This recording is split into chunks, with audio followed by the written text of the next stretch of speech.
Welcome to the Marvel Alliance podcast, where we cover anything and everything to do with the Marvel Universe. From the comics, TV, and movies, we will go from the Earth 616 to the Mojoverse to the TVA in order to bring the Marvel Universe right to you. I'm the man without fear, Chris. I'm the nerd with the mouth, David. Alliance Assemble. Assemble. Volume 245. David, we've seen footage filmed at two different kind of cons. We're wondering, when is it finally going to happen? We're literally over less than 2 months away. Tonight, we get to talk about an officially released trailer for Daredevil Born Again. I cannot tell you how excited I am. What a week. What a week. It's when the news dropped that this was happening, and then when it finally said, no, it is happening, here's the exact time it's happening, I literally just set everything aside. I go, you know what? And for those of you who know, me and Brent work together. So Brent and I were like, we are having one of our conference calls. We reserved a meeting area. We sat in there and we watched it 3 times in a row. Yes, we got a fifth of Jack already in the chat. Left one stream with Chris. Yes, I was just on Near Mint Condition. We were doing a breakdown of our evergreen DC events. So they're still talking right now. And but yeah, check it out. It's a lot of fun. Gave my votes in there, and but yeah, he's got to finish his homework one last time for Young Avengers, and we've got a curveball to throw at you for the new comic book club, Pivot Jack. You will find it very timely. So, but how was your week, David? Outside of this amazing trailer. It outside of this, it has been a busy week, but it hasn't been bad busy. It's just been busy. Like work has kept me constantly moving. I have, it is Thursday night. I've already put in 51 hours of my work week, and I still have a little bit more to go, but it hasn't been bad. We also have a new cohort for me at work, another person who specializes in audiovisual to work within our tech department. So I've been kind of training him, and it's just been interesting because it's been so long since I've trained a new employee. So I'm just like trying to go through the motions. But other than that, it has been not bad, but the Daredevil information just makes it so much better. Is it that tip of the hat again going into the week? We're like, oh, it's a slow news week, and then they I drop know, this yeah. gem on us. I think I was literally probably an hour before that news dropped. It was dropping. I said, I don't know if we're having a show this week. We got kind of nothing right now. Yeah. So Julio's So excited. A criminal who becomes the mayor of the biggest city in America. yep. Only in this society. Yep. So So how's your yeah, week been?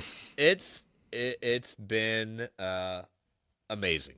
Absolutely amazing. David knows I've received some news this week. Not going to talk about it on air at that point. If you know me, you know at that point. If you know me well enough that you know how to contact me, message me. I'll be happy to tell you. It's just not news I'm going to be talking about, but it is good news. It is outstanding news, and just very, very blessed. It's been a very good week, and it's been a very good couple of days. So, but yeah, it's life is good. Life Yeah. is amazing. So So can't always and focus on the bad stuff going on in the world, right? yep, I'm glad that we both have those little lights with everything else going on in the world and society and everything else, that we have those little anchors to, bring us back in. Yep. So, but yeah, so let us get through the show plug so we can start breaking down this trailer for you. Also, we are part of the Geek Ultimate Alliance Network with 6 shows covering the wide range of geek and nerdom. To see the full schedule, check out the show notes below and subscribe to the Geek Ultimate Alliance Network on Twitter at GUA Pod Network so you know when all the shows drop.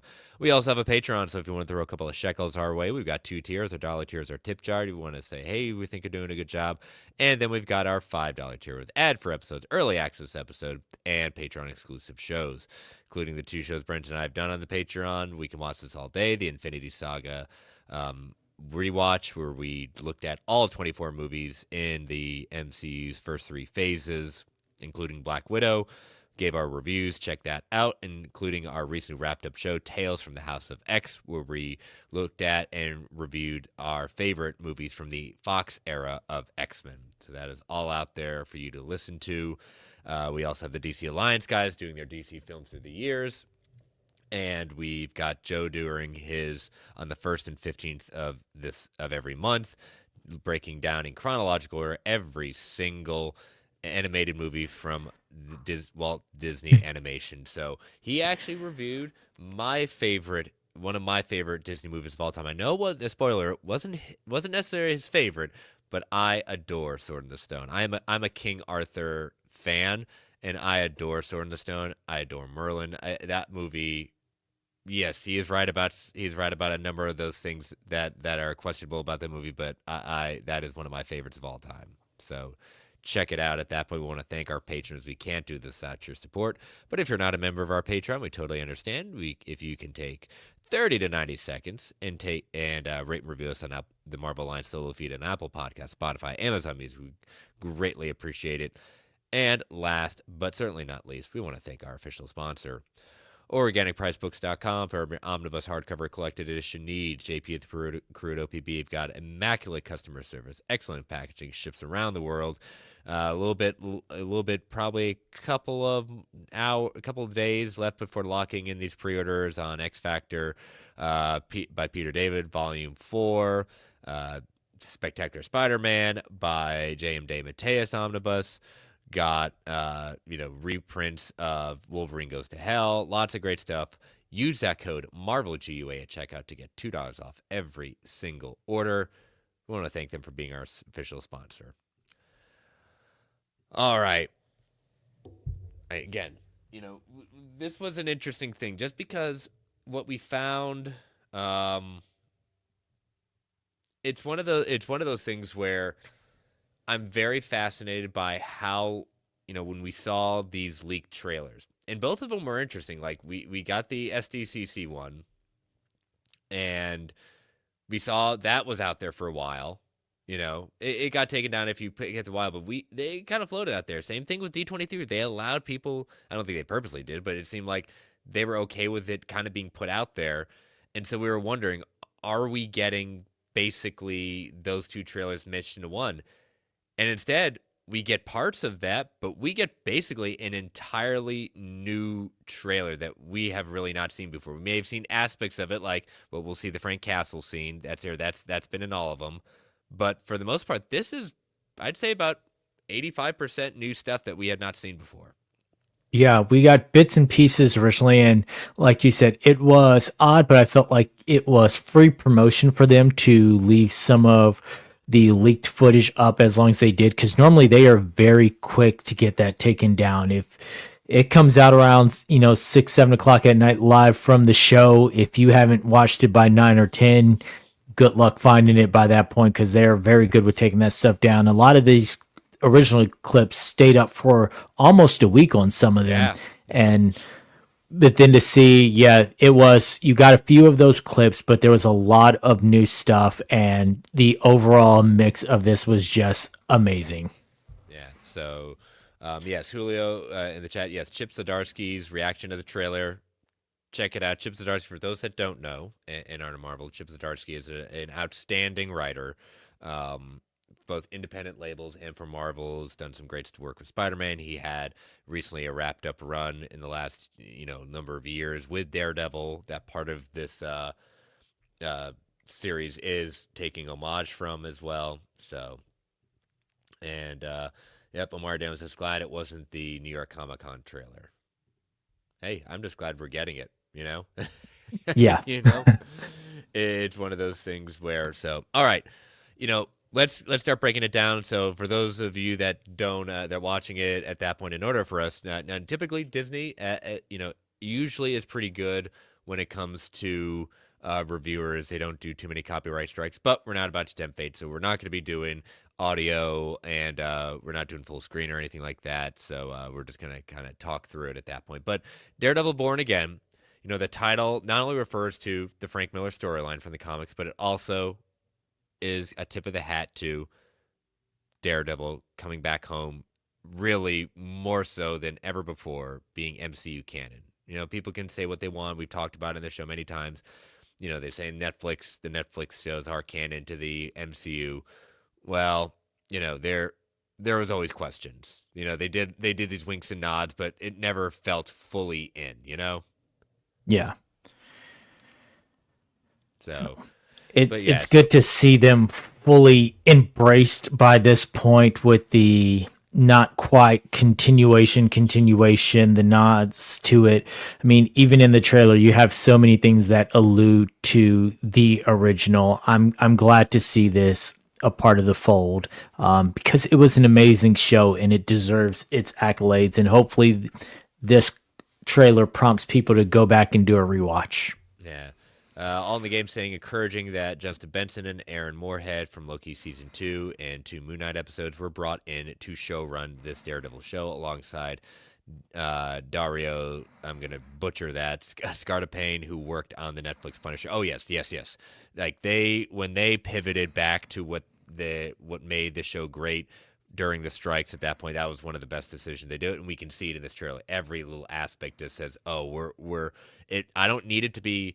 I If they're going to be as close to the Netflix show as they want without crossing whatever line they don't want to cross, that's fine. But right now, this trailer gives me so much hope and so much excitement. All right, so Yeah. let's start this.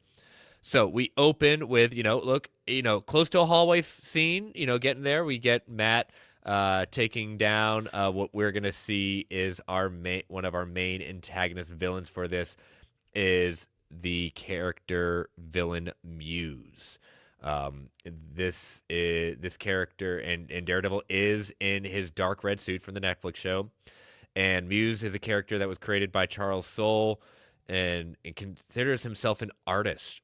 In the comics, he once took a blood of 100 of his victims and used it to create a giant mural. Muse is going to be very creepy, probably one of the most creepiest villains that Daredevil has ever had.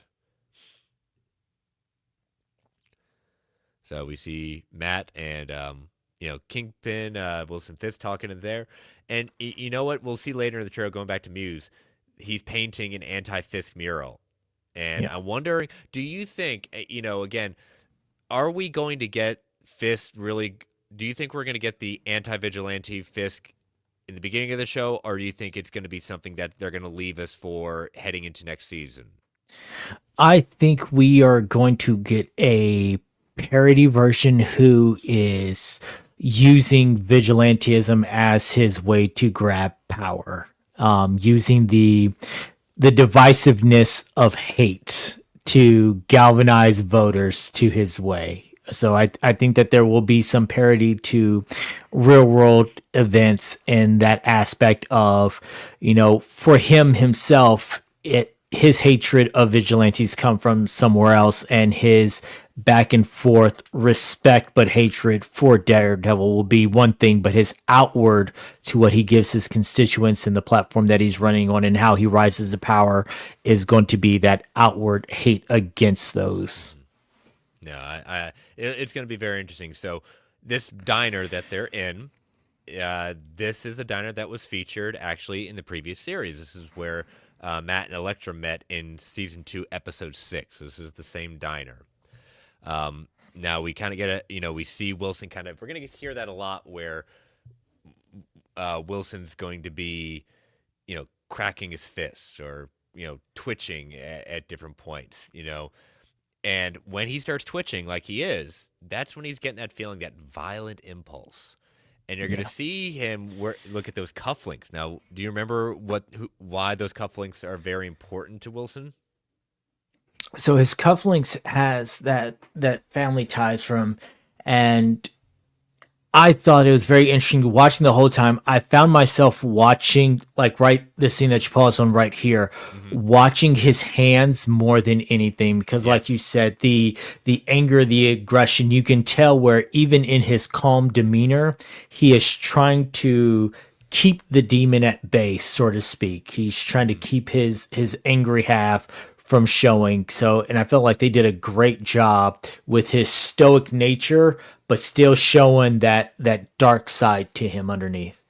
Yeah, those cufflinks that he's not going to be like his father. He doesn't commit violence for violence sakes, but he does. He does Yes. commit violence a lot of this trailer, and he ends up hating himself for it. And as they're talking, we see this kind of flash, and now we don't know where this is necessarily. Is this a flashback to something in the past, or a flash to something that's going to be happening in the show? But we see him fighting invaders in this underground, looks like an art gallery. Looking like maybe his private collection, because we do see the rabbit in the snowstorm picture or the painting. We're going to see it pop up again. Now, this has very big meaning for him because this is what he would stare at when he met Vanessa, and he bought it from her in the gallery, and because it reminded him of the wall he would stare at, in order because it would soothe him and bring him some sort of peace. And we will see later on that blood spatter that was given to him, that Matt basically got when he hit him at the end of season 3. The blood spatter is still on there, and it's still remaining on there. I love that is still there. And that just goes to, like I said, the nods to the Netflix without overtly saying this is a continuation. You've got the nods in there. Yeah. Like you said, you're watching the hand. I like it how Vincent D'Onofrio is played by Wilson Fisk, still amazing already in this role again. It's not entirely unpleasant to see you again. And like you said, look at his hands. He wants to do something. Yep. Marvel Television. All right, I am a big. I was a social studies teacher, in my first career. But I love symbolism. I love, again, I read comics, everything. The fog, the shadow of Wilson Fisk is now over this city, And he says a lot of time has passed, which has a lot of different meanings, Yeah. We like when the last season ended, and that we later find out Matt has not been a vigilante. Matt has not been Daredevil for a time, Yeah. It gives the feel that after the ending of season 3, after defeating Fisk again and sending him back to prison at the end and taking down Bullseye, he decided to walk away from the game and stay walked away. Yeah. And the other thing about this idea of the fog and Wilson coming over, he has created now an environment, Wilson Fisk now being mayor, that they'll refer to, is there really is, it's true anymore that the lines between right and wrong are blurred when a convicted felon becomes mayor. Yeah. He talks about Matt. Look, you've come up in the world. We see Foggy. We see him now kind of reunited. We ended the last season of Netflix as Daredevil with Foggy and Karen and Matt reconciling at that point. But now we're really seeing they all look happy. They look together. I don't know. Again, we'll see later. Karen and Matt are not together. They're just friends. We see that he has a new girlfriend that will be coming up at that point. And not She-Hulk. Yeah, not She-Hulk. That's for fun on the side, I guess.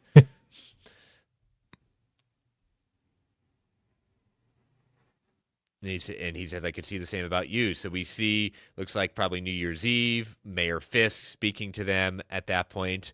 And there's a lot of different kind of little Easter eggs here. You do see an ad for Rogers the Musical right here. Of course. We see also an ad for, we get Pim Van Dyne Tech billboard referring to the company that was created in Ant-Man 3. We also see the ad right above Rogers the Musical. Again, we can't blow it up necessarily, for Harlem's Paradise, with a quote from Luke Cage telling him how good it is. Harlem's Paradise. Now, this is a callback to the final season of Luke Cage, season 2. That was the club run by Mariah and Cottonmouth that Luke Cage took over. And all we saw at the end of the season was him basically looming large in there. We did not know where Luke Cage was going what path was he going to go down? And man, it's always a frustrating ending for that season, Yeah.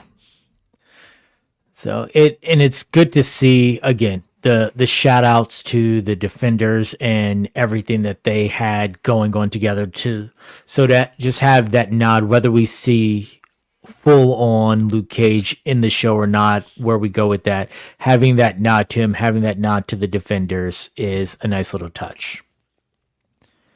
It is. And so, Kingpin as mayor in the comics to assume the ultimate power of the city, but also prove that he can succeed as a legitimate person. But just like in the comics, just like in this show, I guarantee you, it's like Matt says, I have a trouble believing that you're not having some ulterior motives to do Yeah. this. Like he'll say it in just a second. Mayor serves the city. He says, I have it hard to believe that you're not gaming the system. You know? Yep. And I want to look at this picture that this is, Muse is kind of altering. Two faces of Wilson. Don't tell me that's not like purposely there. Wilson being two-faced, you know? Oh, definitely. I have a feeling he is going to be the one who is trying to wave the flag at this is the guy that you elected in support, but this is who he really is. The anti Yep. vigilante part of it is not all he's cracked up to be. Yeah. Yep. So you can't take back your game in the system. Oh, yeah, and that was the line that was one of my most shocking things. I was like, wait a minute, why did you stop becoming vigilante? I was like, excuse me, what? Yep. I like stop the presses, and he says A line was crossed. And we kind of get this flash of his helmet falling down with one of the horns missing. Gotta love that. It looks like a D. Now we will be revisiting this right here. This is a scene that is kind of put out of order, but based on what's going on here. Now in the comics, Mayor Fist at that point, Matt does beat up a guy who has a medical condition, and that guy ends up dying from his injuries. Matt turns himself in, he stops being Daredevil for a time. So this may be them trying to illusion that, but I mean, let's be honest, like there's been a lot of people Matt has, I don't think, inadvertently killed. But the fact of the line is there's a difference between inadvertently and intentionally causing someone to die versus he crossed a line. So I don't think he's just going to like stop being Daredevil because of an accident. He's stopping becoming Daredevil because, like he said, he crossed some sort of line that he can't rationalize anymore. Yeah. It's that Catholic guilt that he has.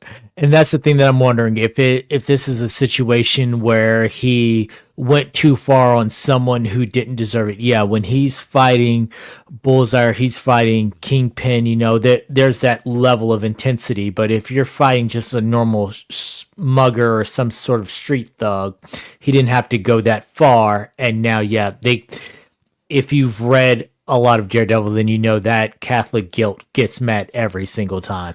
Yeah. And like I said, we're going to see another scene where this kind of lines up where we see Daredevil throw Bullseye through that window. It's Josie's bar. And then cut to the helmet falling and see broken glass, bloody playing cards everywhere. That maybe Daredevil took down Bullseye once and for all. Because we do know we are going to see Bullseye don his iconic costume in this show. That we are going to see that. So that's going to be kind of cool. I think we're not going to have Colin Farrell carving the even though Bullseye on the forehead. That did happen in the comics. That did happen, So, all right. So moving forward with it. It's hard to come to terms with our own violent nature. Man, we see just Matt holding a body on the train tracks. All right, so this fight here, this is necessarily, I think this is where we are seeing Hector Iola and, AK White Tiger, who he's going to be defending. We see Matt getting the crud kicked out of him. Yeah. He is not Daredevil anymore, and he is out of practice. And we see our first look at, who, the show never named officially Bullseye, but who is he named in the show? That's Benjamin Dex Poindexter. Yeah, Poindexter at that point, not Bullseye. Remember, Scott? He was never named officially Bullseye in the show. Remember that. So yeah, so he is back at that point. Now White Tiger is a character that in the comics it's been an ambulance been passed down for generations and grants them basically a lot of different powers at that point. You need super strength, fighting prowess, things like that. Matt says the city can't go unchecked, and that signals he needs to return, but we see this kind of bank robbery taking place. And what do you think? Is this the moment that don't just love it saying, I may not be Daredevil, but you really have no idea who you're messing with right now? Yeah, that is that stoic confidence of, you know what, I can just stand here because there's nothing you can do. I can anticipate your heartbeat before you pull the trigger. I know everything you're gonna do before you do it, and I know I can take you down in an instant. So you wanna play? Let's play. You want to get nuts? Come on. Let's get Let's nuts. get nuts. Let's get nuts. Play a little game called Screw Around and Find Out. So the devil's work. And here's another thing, like Matt walking away in this crowd, everyone's celebrating, the fires behind him. He's literally walking through hell itself because Wilson Fisk is now mayor of his city. The devil's work is never done. Walking down. Sometimes peace needs to be broken. Interesting. This is Matt and his new, getting a little hot and heavy there with his new girlfriend. Chaos is ensuing. All right, there's our first real close-up look at Muse. Just creepy as all get. Very comic accurate. They did a darn good job capturing Muse, at least the look of it. Vanessa. Yep. So we get our first return of our Vanessa, and there it is, the infamous painting with the blood splatter right there. They're dining in front of it. And here we go, Frank. There he is. There he is.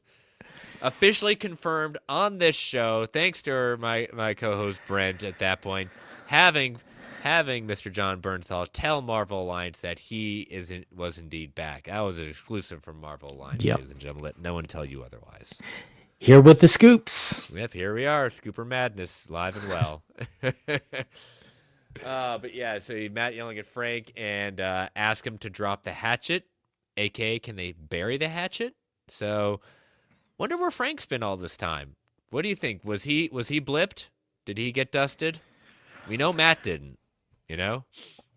I don't think Frank got dusted. I could see Frank being a survivor who, given his other trauma, just breaks even more. That could be. That very much could be. So how many episodes do you think we're getting with Mr. Castle? I'm hoping for at least 3. Okay. All right. Yep. I would like that. I would like that. Remember, you can't protect your women, Red. I was raised to believe in grace. There's Karen Page. Okay, so we've got a new cast member joining it. So that individual is, let me make sure we got this right. Michael Gandolfini. Yeah, Michael Gandolfini, son of famous son at that point from James Gandolfini. He is playing a character by the name of Daniel Balde. And I am guessing that is the code name. That is going to be Wilson Fisk's son, who has been playing a very pivotal role since his reintroduction in the Daredevil series. So yeah, I can definitely see that. When I saw this scene in the trailer, that's instantly what I thought was that Vanessa's returning with his son, and we are going to see more of this. Again, we don't know exactly how much time has passed between the last time they fought. We also know that Vanessa went away for a while. Yep. So Matt kicking butt. Okay, we get our first kind of look at the White Tiger costume. With the pendant? Yep, with the pendant. Look at that. I was also raised. There's Matt. I was also raised. Okay, so Matt's kind of retraining because, again, we don't know how long he's been without a vigilante, but he's gotten out of practice. So he is going to be kind of out of step, and he's going to be, maybe not pulling the Bruce Wayne, I'm going to put a leg brace on, and therefore miracle of science. I don't know or have knee problems at that point, but retraining himself with the Billy Club, and retraining his body. To believe in retribution. All right. Look at all these lovely helmets. And, interestingly enough, I want to point this out. Our 2 questions this week basically are asking the same thing. I find that fascinating, and they both were asked on 2 different social platforms. So bravo, gentlemen, this week. Yeah. All right, so the first one could be one of two things. It could be the Man Without Fear armor, or the 2023 comic one where he has been purified. The next one is the new helmet. Yellow one is obviously from She-Hulk, and the next one Yep. is the Shadowland suit. And the last one is his Netflix costume Yeah. helmet. So we've got all these different versions. And again, I like the fact that we have a nod to the old Netflix show. I like the fact that we have a nod to the She-Hulk costume. Yep. So, and I'm very anxious to see if at any point we get the full Shadowland. Yeah. And then pulling him back. There we go. Getting crazy, getting nuts, getting back into the swing of things. Feels good to be back, Matt. Slamming everyone to the ground, screaming, yelling. And I gotta love, like, when listen to it again, like, they have the theme. They've done something a little different with the theme, but that is the Netflix Daredevil theme with a little kind of twist on it. Yes. So Daredevil, Born Again, March 4th. That is a Tuesday.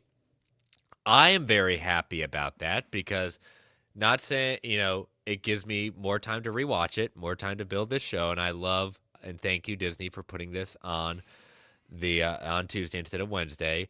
This is probably going to start bumping up against Andor season 2, which I think is also supposed to be releasing on Tuesdays. Yeah. Yeah. I'm excited for the Tuesdays mainly because, with the exception of the nights when I have the board meetings, Tuesdays are my free night. So I have no wrestling, no anything else going on. It's perfect. And then I don't have to rush my rewatch because my first watch is always my enjoyment watch. My second watch is my notes watch. And then if I have enough time, I try and get a third rewatch in sometimes. But this at least allows me, I've got plenty of time. I can sit and actually enjoy without feeling like, all right, I got to get this in right here, right now.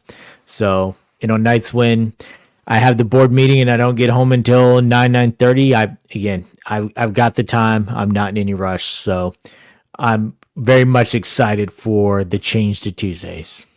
Yep. A Fifth of Jack. I will be watching the Netflix show. No.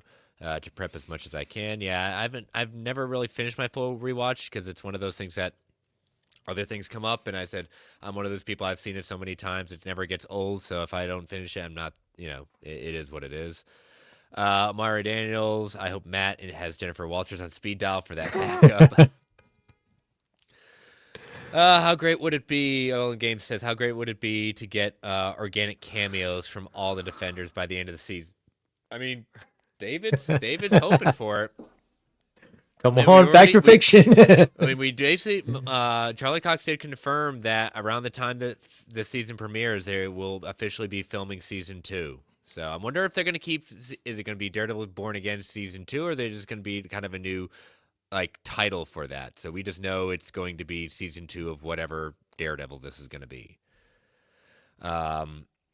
Julio saying, I wonder what is Fisk's agenda? Well, again, a lot of us are just kind of going off of what they do in what he's done in the comics, this anti-vigilante platform. I'm of the idea that it's going to be towards the end of the season where it's going to be down that pathway. I think he's going to use whatever happens with Matt and Muse, Frank Castle coming back. We've already seen set photos of Frank being back in full Punisher costume. I think it's going to be kind of a end of season 1. That is what season 2 is going to be focused on. So it's going to be the rise of Fisk and seeing exactly, is he really gone legit? So Yeah. With Matt confronting Frank and saying, put the hatchet down, I do wonder if Muse will meet up with Frank before he meets up with Daredevil, and an altercation will happen with them with some collateral, and that will spark everything, because I could see Frank being the I don't care who's watching, take someone down, and Matt is coming in to say, hey, you took it too far, look at the heat on us, and then you are what is allowing Wilson Fisk to rise to power. Do you not see what you just did? Mm-hmm. Yeah. All the games said that's silly. One should be on Tuesday and the other should be on Wednesday. I think we're all in agreement on that. It's not even about competition. It's just what is this stranglehold on like putting these shows Disney Plus is not necessarily putting out like everything has to be on this particular day. Like spread it out. It's okay. Let everyone have their own, and it doesn't have to be like, oh, this is Star Wars. Tuesdays are always going to be Star Wars Day. MCU is going to be Wednesday. It is what it is. It's a day in between. It really, honestly, doesn't matter in that sense. But yes, I'm with you on that one. All in the game. Give one their time to shine on that day. The other one, everyone gets to enjoy it because depending on my, obviously, I'm gonna defer to Daredevil first because of this Yeah. show. And in all honesty, I love Andor. Daredevil still beats it. Sorry, it's Uh, not even close. I have to agree. I thoroughly enjoyed Andor. Thoroughly enjoyed it. It had some amazing story beats and like two very great episodes. But pound for pound, Daredevil's taking it for me, and it's a situation where, I mean, you guys are all reporting to the same people, so you know when all of this is coming out. Yes, you can spread it out, especially in an era where those 24-hour matrix of views and clicks and things like that matter. You're looking at how many views you get, you're looking at your social media content, you're looking at, the reactions and things like that. That 24 hours matters, so spread them out so that each can have its moment in the Mhm. spotlight to be able to have that social media standing, have that conversation piece, or get their views. Yeah. So, but I don't know. We'll see exactly. They can always move. They can move. Daredevil. We already know that date's out, but they could always move the Star Wars date if they wanted to, since it's coming out later. It. Let's just make sense, people. Again. Anyways, all right, we're gonna take our ad break. We're gonna take our next ad break before we get our kind of single news items. So, listeners use ads to help keep the lights on in the Geek Ultimate Alliance network. We don't get to choose what ads come on, and they can be a bit loud. So, give you that 3 count before they come on. 3, 2, 1. We'll be right back. And we are back. All right, so we had one news item, and if we didn't have the trailer, this news item would not necessarily um, lead our show at that point. Oh, Mr. Snell's in the chat. Hello, Mr. Snell. But do you like Andor more than Secret Invasion? Really, that's an actual question. I think you already know that. Absolutely. Secret Invasion. Yeah, yes. Go. I'll say it over and over again. The funniest episode, in my opinion, that this show has ever had. Go back and listen to Brent and I's review of the final episode of Secret Invasion. It is the most brutally honest Brent and I have ever been, and the most disappointed and angry about how bad that episode was. So, but we enjoy it because it's looking back, it's funny. Yeah, So, this must be a scroll imposter version of Snell, because I know the real Mr. Snell is at home recovering, and from he his would not brutal ask attack. such an asinine question. So either this is a scroll imposter or that Wait a minute. traumatic brain injury. Could it be Pan Solo stealing his account? It could be Pan Oh, Solo. Ooh, I don't know. Mr. Snell, I don't know. Is it Snell or is it Pan Solo? I'm not sure. I'm not sure about that. All the games saying Secret Invasion will never be mentioned again by the MCU executive. Yeah, they're gone. So, all right. So the single news item, which was an interesting one at that point, Faran Tahir to reprise Iron Man role in Marvel's Vision series for Disney Plus. So Faran Tahir, who will be appearing in the Vision Quest show, the WandaVision spinoff for Disney Plus, the source has confirmed to Deadline. This is an exclusive coming from Deadline. Tahir will reprise his role as the villainous Raza, leader of the terrorist organization the Ten Rings, who tried to kill Tony Stark in the original Iron Man movie. Details, as always, are scarce for the new project, but as we have previously reported, the Marvel's Vision spinoff has been in development at Disney Plus since 2022 and was picked up to series in May. It is believed to be centered on Vision as he tries to regain his memory and humanity. After Thanos killed him in Infinity War, Vision returned in 2021's WandaVision.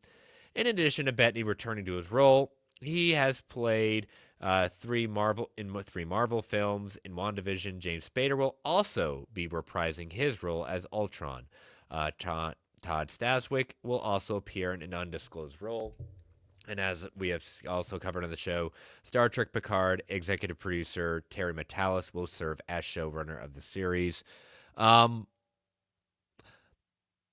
I'm just I, I don't know what to make of this because I, I I don't know where this connects. You know, I don't I'm either, very and I thought he confused. was dead.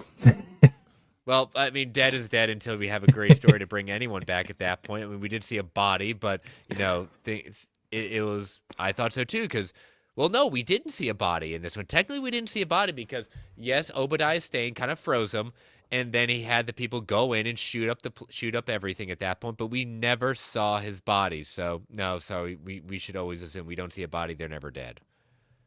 He may Yeah. be looking a little worse for wear with a lot of bullets in him, but I don't, like I said, I don't know how this connects. I don't know if they are just bringing him back, or are they bringing the Ten Rings as a whole back? Like, where are we going Well, with the Ten this? Rings does exist. We already know that. Even though we don't know where Shang-Chi is these days because we're going to delay movies left and right.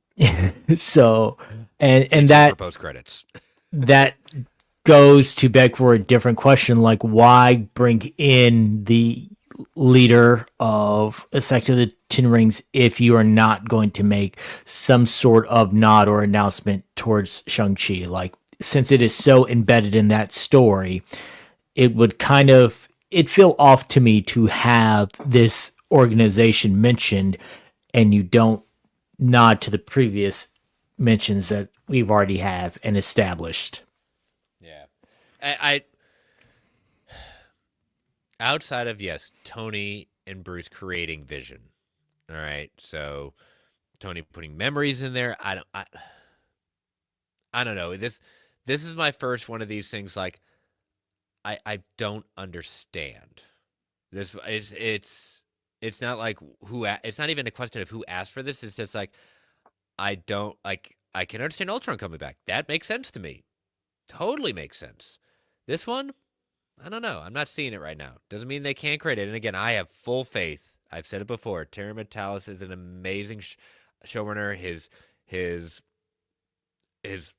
catalog of stuff he's worked on speaks for itself in quality. So I have faith in this one. But this one's just like this casting is like okay. I mean, I like the actor for what he did in the role. I liked him in what he's done in the past for his other roles. But this one, I just don't know. So Yeah. This um, isn't a situation where I'm like, not this character, but it is oh, this is where we're going with this. Okay. yeah. All in the game saying any possible tie-in with Shang-Chi post-credit scene. Do we even know if that really does apply anymore? Because that I don't know. My original theory technically could stand for that. My theory has been for that as a communication coming out there to Galactus. That's been always my thing is that it was summoning at that point, but it's playing the long game. Long game saying what's the plan for White Vision to be part of the Avengers? Probably the West Coast Avengers, maybe. You never Yeah. know.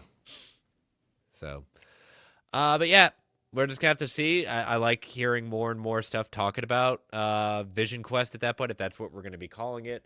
But we're just gonna have to see exactly what's going on. So, all right, but that is the single news item we've got for this week. So let us get into our feedback section. So, Amari Daniels, Anthony Dorsey, gentlemen, you literally asked the same question, and I don't even think you realized it at that point. I'm going to read both your questions because you're both asking the same thing. Amari asked on Twitter, and Anthony, I believe, was either on I think it was Blue Sky. He asked this. So Amari said, Matt has a lot of helmets in the trailer. Can he tell which helmet is which color? I hope we get a scene of him making and mismatching helmets and suits. Anthony Dorsey asked, now that we know Daredevil has a lineup of different outfits, do you think he's ever gone out and mismatched suit in Cal since he doesn't know what color any of them are? All right, gentlemen, I do appreciate the humor in the idea of seeing mismatched Daredevil. However, I will point to you this, and we even saw it in the show, but when Ben Affleck Daredevil movie did this, even in with Charlie Cox they did this. There is Braille on those helmets that tells them which is which. Just saying. Yes. And not only is there braille on the helmets, that's going to be an obvious giveaway. Some of those helmets are different textures, different Yeah. styles, different weights, and someone of Matt's training who can recognize that so easily, can touch it and be like, all right, this is the silver helmet, this is the yellow helmet, just based upon the texture, the feel. Because just like with Batman or some other superheroes with their various costumes, they have different costumes for different reasons. So he's not going to put on a heavily armored silver helmet and then put on his But regular. but I like I said, gentlemen, that's just funny at that point. I mean, again, would he go out there mismatch? I'd find it a funny blooper at that point. It'd be good, but yeah, it's funny that you both have basically the same question. That's really interesting. But yeah, I'm pretty sure. Besides, as you pointed out, David, texture he still can feel, but the putting braille on that to ensure that he knows which is which. That's something that he's done in the show, he's done in the movies, he's done in the comics. So, but it is interesting that he keeps him up there because it's like Batman. Which suit am I going to wear today? So, Yes. but So thank you guys for asking those questions. As always, keep them coming in. All right, fact or fiction. So what we did since last week, we did our predictions for 2025. Each of us picked one of those to be fact or fiction for this past week. So number one, at least one more original Avenger will be confirmed for Avengers Doomsday this year. I believe this was yours, David. 85% said fact, 15% said fiction. Number two, this is Mr. Snell. Andrew Garfield will officially be announced for Spider-Man 4 this year. 18% said fact, 82% said fiction. So they are not buying that one, Mr. Snell. And the last one was mine. The collective box office of the MCU this year will reach $1 billion, but no single MCU movie will reach $1 billion. This was fascinating to me. 60% said fact, 40% said fiction. So it's one of those things like, are they saying fiction in the sense of not reaching the premise of the whole thing, saying MCU will not reach $1 billion, or do they think that one movie will reach $1 billion? Josh Green did put a comment to it saying, "I'm confident F4 will reach $1 billion." Josh, I applaud you your confidence in that one. I don't think all three of us do not have that same confidence right now. that is lofty idea to say that, but yeah, I there's not a scenario where I see any of those movies reaching $1 billion at all. Yeah. Yep. Again, I'll be happy if it does. That'll be amazing, you know. Yeah. But right now, without even seeing a first trailer, I'm saying right now, not right now. So, on the game saying before the Marvels, MCU was on a 6-movie streak of 100 million domestic opening weekends. Will be tough but fantastic. I see what you did there. Fantastic for all three 2025 movies to continue that streak following Deadpool and Wolverine. Yeah, I mean, it would be great. It's just right now, as we talked about last week and talked about before, a lot of us are very cautious and not cautiously optimistic about the performance for Brave New World. We want it. I really want it because Yeah. I like the idea of what I've seen in it, but it's just like there's a lot of scuttlebutt going on in that movie behind the scenes. So Yeah.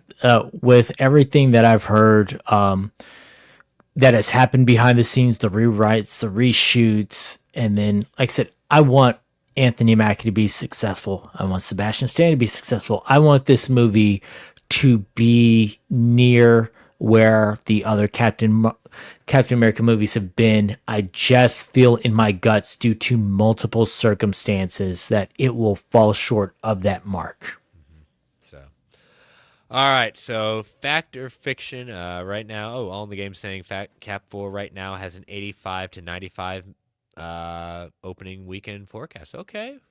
All right.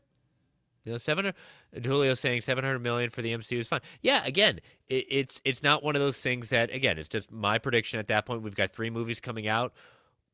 If one of them crosses 500 million, which is very possible, and the rest of them kind of go half of that at that point, yeah, I still win, and I'm playing to win. You know, Yeah. I don't. Apparently getting a half right at that point, Mr. Snell can't be beat at that point. So we're not playing halvesies. So, all right, so it's my week up for fact or fiction. So here we go. I made it all Daredevil themed. 'Cause why Ooh. not? Big surprise. All right, first one. We will see the return of the Defenders. Not necessarily in this season, but we are going to see the return of the Defenders. Not necessarily the original, but the team will reform, and as a result of the street level MCU characters coming back. Do you think the Defenders are coming back at some point in the MCU's lifetime? As somebody who has stated in a fact or fiction about at least two cameos from major Defenders players, I am going to go fact on this. I want it. It might be a newer lineup, Which but I'm okay with. I think it will still be the Defenders. Yep. I want it to happen. I would love to see again. I'm going to will it to happen with Colleen Wing coming in as Iron Fist. Bring her back. Make her the Iron Yes. Fist. Please, dear Lord, make it happen. Kevin Feige. Come on. Let's do it. You know it's the right move. All right, next one. Get a little sad. Karen and or Foggy will not survive the first season of Daredevil Born Again. Straight facts. Who do you think's fighting the big one? Karen. Okay, I'm going Foggy. Foggy looked too happy and too healthy in that picture. Like you don't get in that incredible shape and clean up the beard and start looking like you've been hitting the Peloton just for you to be taken out on episode 5. Absolutely, that's what happens. You want to gut Matt. And again, Matt and Peter Parker have a lot in common. Matt has Murdoch luck. Peter has Parker luck at that point, meaning they have no luck. They cannot be happy for a long period of time. I am thinking that Karen's going to bite it, and Karen is going to bite it while Matt is entangled with his new love. He is going to miss a call or message, and that Catholic guilt is going to come right back that he couldn't save a soul. Can't protect your women, Red. Can't protect your women. All right, final one. And you're going to laugh at this because in my conversation with Brent yesterday, he told me something he was considering for a fact or fiction. I said, shut the front door. I literally wrote that today. Literally wrote it. Maybe not verbatim, but pretty darn close. So here it is. Daredevil Born Again will lead into at least one spin-off project from this season. You know he sold that to you this week. I'm going to have to go back on this one as well, and it is a want more than anything else. Like my want of it and my hope for it, especially like give me more Punisher, give me more Defenders, give me something else spinning out of this. I will take it. I want it to happen. I want this world to continue to build. I want this street level world to continue to build for 2 reasons. Number 1, I love what they did with the Netflix show and those characters. And number 2, there are so many other characters that I know Marvel will probably want to bring in, but aren't necessarily fit for the big screen. If this is successful, then you can, again, continue to have more avenues to have that gritty street level with various heroes that we can get back. So I'm all for it. Please, please. Yep, I'm 100% fact on this one. It would be one of those where it's going to come out there at that point, and we're all expecting Punisher at that point. Even Punisher starts it, but we're gonna build this street level universe again within the proper MCU. None of these like hints towards it. On the game saying would have loved Echo to have made her debut on this show, then get her spinoff afterwards, and I can definitely see that. If rumors are to be believed that Matt and Daredevil were supposed to have more of a bigger role in Echo season 1, and then that was quickly scrapped, whether as a result of the strikes, things like that change. At that point we got what we got.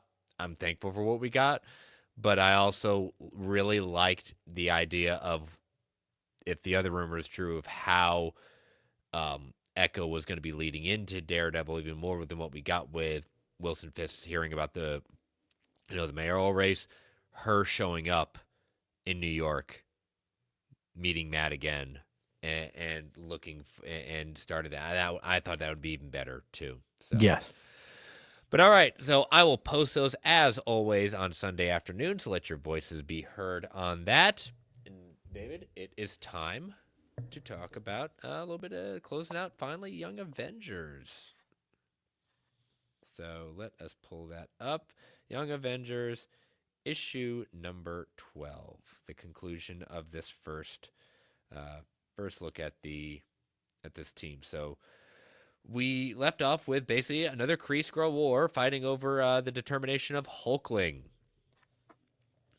So Yeah. a lot of great action sequence, a lot of great splash pages.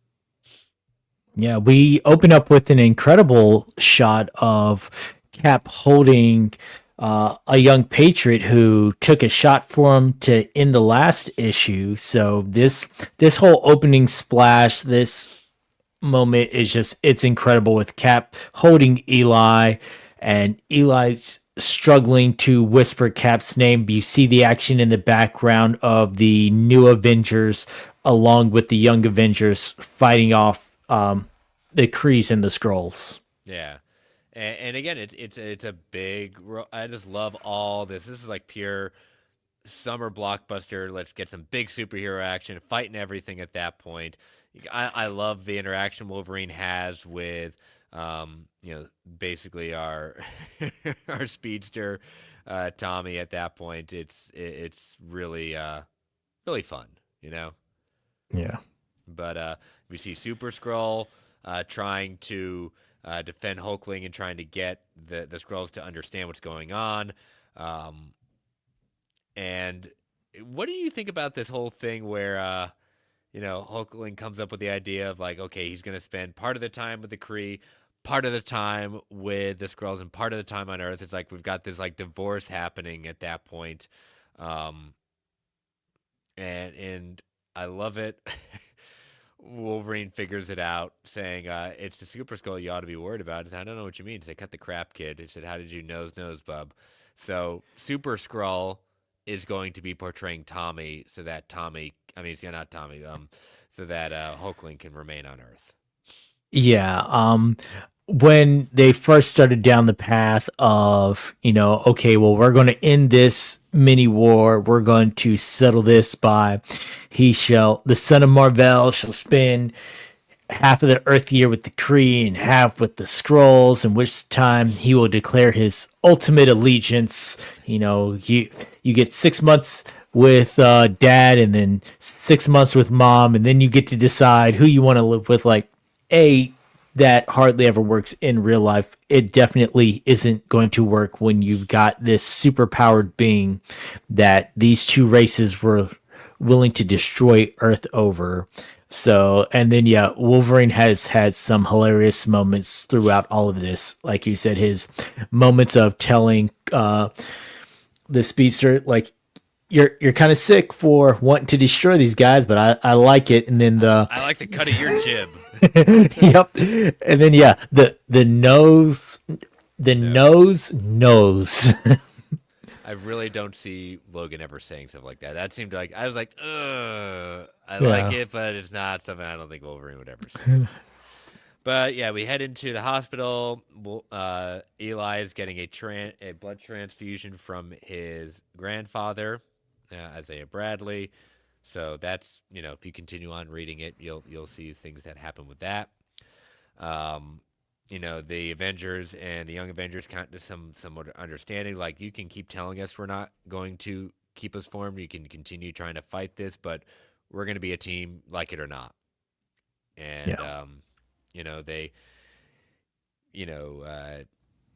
Jessica Jones gives Kate Bishop the bow and arrow and the arrows for Hawkeye, at that point. And Captain America said to give it to her, and so she is now the Hawkeye. And Hulkling is burying his mom, even though not his mom, out there. And so what happens now? Well, they've got a problem out there with an explosion, and apparently Speed shows up and saying, "What explosion?" And, yeah. It wasn't entirely my fault. It wasn't entirely my fault, but you get the last page. The Young Avengers are out there and heading to it, and that is the conclusion of this first iteration of the series Young Avengers. Um, I see Fifth Jack saying he couldn't help it but read another issue. Good luck with it. Good on your journey to continue on with Young Avengers. This is where Marvel Alliance will be stepping off Young Avengers. But um, I mean, all in all, I don't think this was your first time reading Young Avengers. It definitely was not mine. No, it was good to take a moment and go back over this and remember their intro for them. As these characters progress, after a while, I'd almost forgot about the HGH stuff with Mm-hmm. Eli, and I loved the moment with Cap running to go save him and saying, I'm going to give him my blood. It's the least I can do. And the response once he reaches the hospital saying, us, the original super soldier already beat you to it. Yeah. And seeing Eli hooked up with his grandfather and what that's going to lead into. I think the whole series was a great introduction for some characters and a good jumping off point for where they can go. And it was coming at the same time as the new Avengers and as this revamp was going. So it was a good story to pull you in and get you interested in some characters. Yeah, it's always good to revisit. This is a great series. The follow up, the Children's Crusade, um, it brings a lot of answers to a lot of the questions we've been having. It's a great run. So Fifth Jack, you're in for a real treat. But the question we've been hinting around and we've been trying to figure out is, what are Dave and I going to read next? Because this is our pick now. Listeners pick Yeah. Young Avengers. So this is our pick. So I came up with an idea, and literally today, at the time of recording, I messaged David and I said, I've got an idea to change up Comic Book Club for this next one. Since it's our choice, we can have a little fun with it. And my proposal was, I'm not going to say what it is yet in the sense of what we're going to be covering, but looking at an entire, not just arc, but a run from a writer, from a team, and doing that entire run. But, we're not going to do it issue by issue. We're going to spend each week looking at the arc of that run. So we're going to go through the entire run, but delving into arc. So it's going to be, instead of one issue, it's going to be sometimes between 5 to 8 issues each week. And so what we decided we were going to do, and as I'm going to highlight myself as I pull up what we are going to do. Make sure I noted it. There we go. So what we are going to be covering is Daredevil by Charles Soule. In honor of the series that's coming out March 4th. It is based on his run, a lot of it. So we are going to be looking at the entire Charles Soule run. So again, we are not covering that issue by issue. We're going to be reading the arcs, and each week we're going to be going over arcs. So next week, we are covering the first 5 issues of the Charles Soule run. This is the 20, for those of you looking at Marvel Unlimited, for do digital at that point, look up Daredevil 2015. It should be, if you're on Marvel Unlimited, it should be right as you open up the app, the top choice for you. As of this morning, it is the opening thing when you open up Marvel Limited to say explore this series. Shows you Daredevil, says featuring Mayor Fisk and Muse, Daredevil 2015. That is the run that you want. Yep. So yes, Fifth Jack, it is on unlimited at that point. So yes, so looking for the 2015 run at that point. As David said, it's right there front and center. Message me, Fifth Jack, if you're having some trouble finding it. But yes, we are going through the first 5 issues next week. And so little synopsis about it. Daredevil is back in black and back on his home turf as Matt Murdock begins a fresh new life once again. He may have returned to New York, but Matt's on a different side of the law now. He with a job in the district attorney's office, and he finds his new career quite the challenge when he locks horns with local crime lord Ten Fingers, duplicitous founder of the Church of the Sheltering Hands. Could this be a job for Daredevil? Fighting crime in the shadows, prosecuting bad guys in the light. It's a whole new chapter for the man without fear, and it comes with a protege. Welcome to Hell's Kitchen, Blind Spot. You're about to find out what life with Daredevil comes with the happening and helping hand of ninjas after your blood. So, so it is something that because what the debate I was having with myself, because it's just like we don't get to Muse until issue 11 or 12. He's introduced in issue 11 at that point, and it's one of those where it's really hard, in my opinion, to pick up something in the middle where stuff's happened that is going to play into what's going on. So I figured this was fun. We're gonna try it out, see how we like this at this point. It gives us some a different way to look at it, but it also prepares us for the show. And I think it's going to be a lot of fun as we have now reread this to see exactly how it compares and what hints that they're going to be looking at in winks and nods, and how panel to screen they're going to be, and which ones are just going to be winks and nods to. So I'm excited about it. Like we talked about offline, there are Daredevil on the Netflix side did a good job of recreating moments and panels to give the reader that Leonardo DiCaprio, haha, I know that moment, and I'm looking forward to what they are going to take from this series. And again, won't be, exactly screen to page, like shot by shot, but there will be those moments just like we had with Punisher and Daredevil on the roof, and some other moments that you're just like, I recognize that scene, I recognize that moment, and it'll be just interesting to see how they played out, how they use the cinematography, how they just adapt what we have read on page and give it a new breath of life. Yeah. So again, starting next week, Daredevil by Charles Soule, the 2015 run, first 5 issues. We'll be looking at that, and I'm excited. I wanted an excuse to kind of reread this run. I reread all of Daredevil, starting with Kevin Smith, starting with Frank Miller, all the way through Zdarsky's run, end of 2 years ago, and so it's Daredevil. You don't have to sell me on anything to have me re-rate it. So yeah, when you suggested this, I was like, "Yep, nope, let's do it." Let's do it. So all right, so that concludes our episode for tonight. So thank you all for joining us, and David, tell people how they can follow you. I am on all socials at the Phantom. And for the listeners of the Geekverse Network, I also co-host a wrestling show called The Gimmick that is once a month, and sometimes we will pop in under big special events, like we have the Royal Rumble coming up and some other things, so we'll pop in for that. But yep, find me on all socials at The Phantom and on the Geekverse Network on The Gimmick.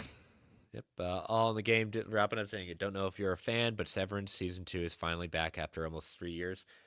I tried Severance, got halfway through the first season, and it was just like, I don't know if this is for me.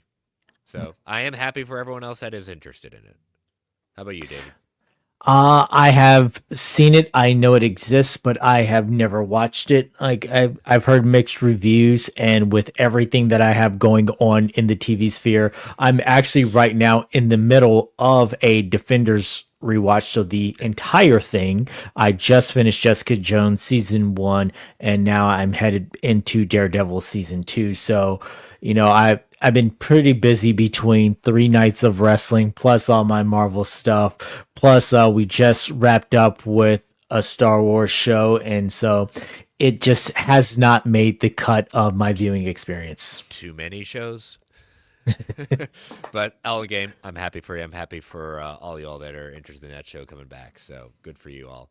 But yeah, you can follow me on all the socials at Chris Balga. You can see me again.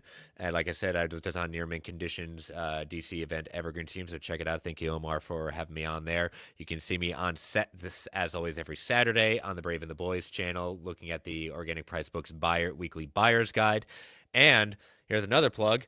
JP, the illustrious owner of Organic Price Books, is doing a Ask Me Anything stream that myself and Mitch from the OmniBuddy YouTube channel will be moderating asking JP anything about what's going on. He's gotten there's some changes coming in the business, some good stuff, some stuff people have been asking about at that point. So that'll be happening Monday night at 7 o'clock on the Organic Price Books YouTube channel. Mitch and I will be moderating that, and so check that out. And you can follow this show on Twitter at Marvel A Podcasts. You can email the show at marvelalliancepodcast@gmail.com. You can follow the Geek Ultimate Alliance Network on Twitter at GUAPod Network. Feel free to tweet, email if you want to provide feedback, ask questions. DMs are open across the board. Rate and review us on Apple Podcasts, Spotify, Amazon Music, wherever you get your podcasts. We greatly appreciate it. As always, again, use that code MarvelGUA at checkout to if you're going through Organic Price Books. We really appreciate it as our official sponsor. Thank you all for listening. Thank you all for joining us in the chat. Stay safe out there, everyone. And as Stan the Man would say, Excelsior, true believers. All right, David. Post-credits discussion tonight. Reports and rumors coming from Scooper extraordinaire at many times. Definitely been hitting the mark more often than not lately. Daniel RPK. Yeah, he's been more about it than... For a while, he's about 50-50. He's moving back into that more reliable than not. Yep. Again, we all go through ebbs and flows at that point. But, this is where we're not putting the main show, we're putting in post-credits. So if you do not want to hear any of these rumors of anything like that, that's fine. We'll see you all next week. Full disclosure and spoilers in 3, 2, 1. All right. So he has put out 2 ones right now. Related to the MCU. Strange Academy has been given a green light by Marvel Studios. So it looks to be possibly a series following that comic book run, looking at basically Strange's kind of academy for the mystic arts with the kids. I've heard very positive things about the series. I have personally not read this series. So, what do you feel about this? Have you read Strange Academy at all? I've read 2 issues of Strange Academy. It didn't hook me as much as I wanted it to, but I do think that it has the potential to turn something out of a little bit. For the fact that it's focused on young students and different mystic arts and powers and things like that, hopefully we can have something that is akin to what we just had with Skeleton Crew at Star Wars, where it has those moments where both adults and children can enjoy aspects of the characters and of the story and things like that. So that's what I'm hoping out of this. I always want every project to succeed in some way. So, yeah. And if the first episode or 2 are good, I may go back and pick up some more issues. Yeah. Again, I like this idea of bringing in some more diversity to the catalog with it. Again, Strange as a comic, it's very well praised. It is very well celebrated. Kind of like what David says, there's so much to read and watch. It's just something that I cut out. Now the question is exactly what I do know about the series. I don't foresee Benedict Cumberbatch necessarily committing a full thing to this, but I do see you're going to have Doctor Strange making some appearances, maybe Wong doing a little bit more in that one. But again, the potential of it, yeah, I'll give it, as always, it gives us content. So sure, why not? Next now, one. my only question about it is, from the 2 issues that I remember, it does involve the Scarlet Witch and it does involve Man-Thing. So are we getting, like, how close to comics are we going with this? Hey, if you bring me some Man-Thing, let's go. Let's go. That that's the unsung hero of Werewolf by Night. So all right, next one. Unfortunate news, if true. Doctor Strange 3 and Shang-Chi will not be filming until 2026. So, not surprised. Not surprised mainly for the fact that I felt like both where they were going with it was going to lead a lot into what was going on with Kang and his multiversal shenanigans and things like that. So if you're having to reverse course on all that, then you're going to have to reverse course on a lot of other things. So in the world of rewrites and coming up with new ideas and things like that, I can definitely understand why these have been pushed back. Yeah. Um, that's been the most disappointing thing of that, of this phase, is that Shang-Chi has not gotten the sequel by now. As I really love that movie. I think it's an outstanding piece of Marvel. I'm glad it's there. I just think that it's been unfortunate that the only other time we've seen Shang-Chi is now in animation. And it's one of the things that, okay, doesn't mean it's not happening, either one of them, but this might lead to my prediction about we're getting some more announcements, because if they are not filming until 2026, it's just like, okay, well, where does this all fit together? So we'll just have to see. But all right, we will catch you all next week. That'll be well, David, that'll be the week before Spider-Man Friendly Neighbor Spider-Man comes out. So Yeah. we'll see. Usually a week before things come out, maybe we'll get some interesting news. So all right, y'all have a good Friday, good weekend. We will see you all next week.